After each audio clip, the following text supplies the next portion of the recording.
Oh, hi. Continuing our discussion on gases, I brought in a gas tank here, have it roped off to a metal fixture. This is filled up with hydrogen gas, the H2 molecule.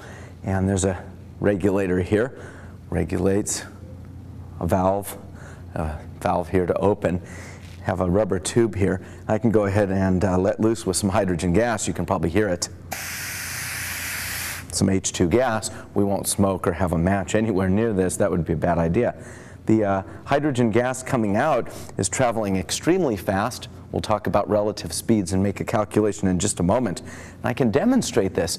Even though the gases in this room, oxygen and nitrogen, are clear and odorless, and hydrogen is odorless and clear, I can demonstrate this. I can show you an effect of fast gases. Let me show you this strange looking apparatus over here. This strange looking apparatus, we put this together a few years ago. What it is it's a nursery cup up here. Go to the nursery and we buy porous cups. It's actually upside down. We've taken the cup and turned it upside down. The reason we bought this cup at a nursery is because it has tiny little holes in it. A cup like this, people would put soil inside and maybe like a little seedling, and water would drain through so it wouldn't overwater. So we've gone ahead and taken it, and we have our porous cup and sealed it down at the bottom with the rubber stopper, but we have glass rod coming down. So essentially this is like a straw going up to the porous cup. Down below here is some water with a whole bunch of dark blue food coloring inside. And the idea is if we were to put some pressure, some what we call positive pressure up here, the air would be forced downwards and then it would shoot the liquid out this little side vent here.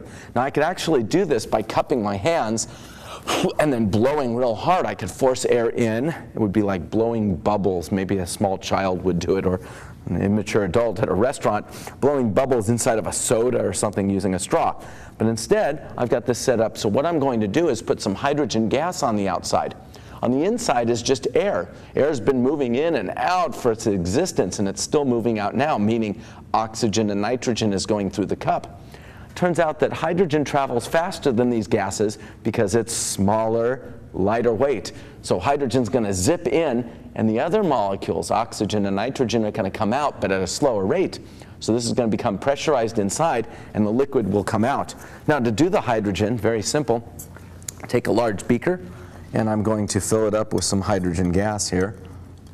The hose is towards the top here, and I'll lower it, just making sure that we fill this up with some hydrogen.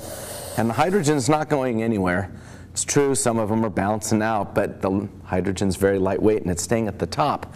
So I will just move it over here, set it down on top, and we'll generate our positive pressure in there, and I can see here comes the water. So hydrogen is leaving the beaker and going inside the white porcelain cup faster than air on the inside of the porcelain cup is leaving. We'll soon hit something called equilibrium, where the pressures will be equal. Here it goes. We're hitting equilibrium, and the little guy stops. Well, let's examine speeds of gases. Over on the right board, I have an equation.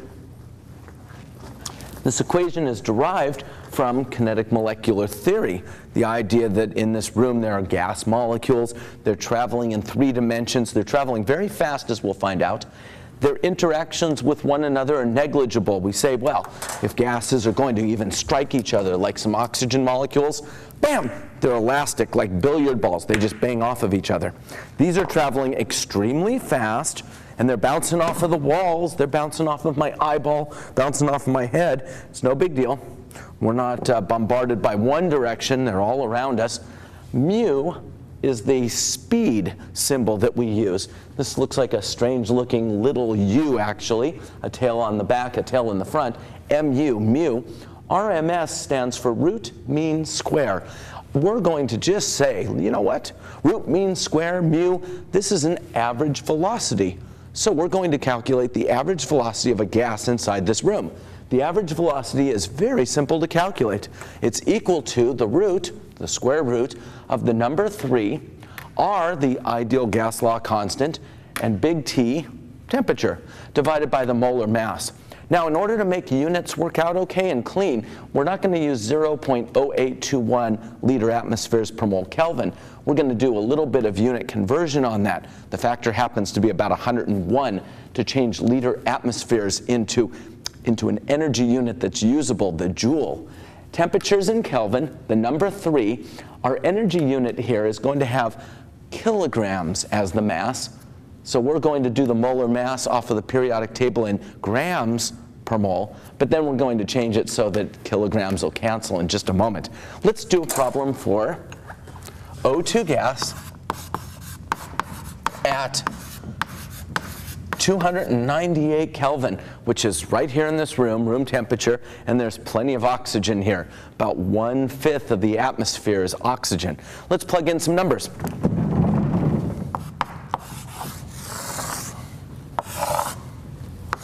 On the top, we have the number 3 without units.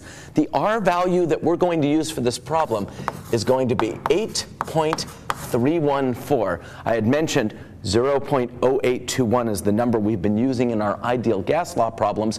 We're going to use a factor of about 101 to convert it to new units. There it is. Those new units are going to be kilograms times meters squared over seconds squared. Let me pause there and tell you out of this we'll get our velocity times moles times Kelvin.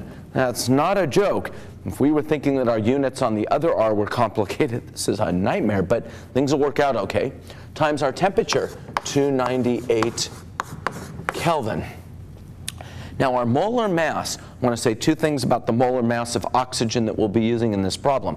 The molar mass of oxygen, the O2 molecule, comes from the periodic table of the elements, and it's not 16 grams per mole. It's 16 grams per mole here and 16 grams per mole here. So because it's the O2 molecule, 16 and 16, 32 grams per mole. Now I'm going to have to convert grams into kilograms so that they cancel, and I have a quick way of doing that. In the denominator, let me write 32 here like I'm getting ready to write 32 grams per mole. I'm going to divide by 1,000. Slapping a times 10 to the negative third after the 32 is the same thing as dividing by 1,000. And now, instead of having grams per mole, this all works out for kilograms per mole. Let's do a unit check. Kelvins will cancel. Do our moles cancel? Denominator, denominator, they cancel. Do our kilograms cancel? They do. Kilograms cancel. No other units can cancel. Right now it looks rather strange. We have meters squared over seconds squared. Things will work out just fine because when we take the square root of our number, we're also going to take the square root of our units. So our solution will have the units of meters per second. That's perfectly valid for a velocity. So on my calculator, let me go ahead and put in the number 3, multiply it by 8.314, multiply it by 298 Kelvin, and divide by 32 times 10 to the negative third. Big number, not the answer. I need to take the root of this. And now I'm going to write down my solution as being, I've limited myself to 2 sig figs there, but I'm still going to write down 3. 482 meters per second. These are traveling extremely fast. As a very, very rough estimate, you can multiply this number by about 2. It's more like 2.1. Let's just call it 2. And that would be the conversion to miles per hour. So let me make a little squiggly line here going about 1,000 miles an hour. 1,000 miles an hour. Oxygen molecules in this room are traveling.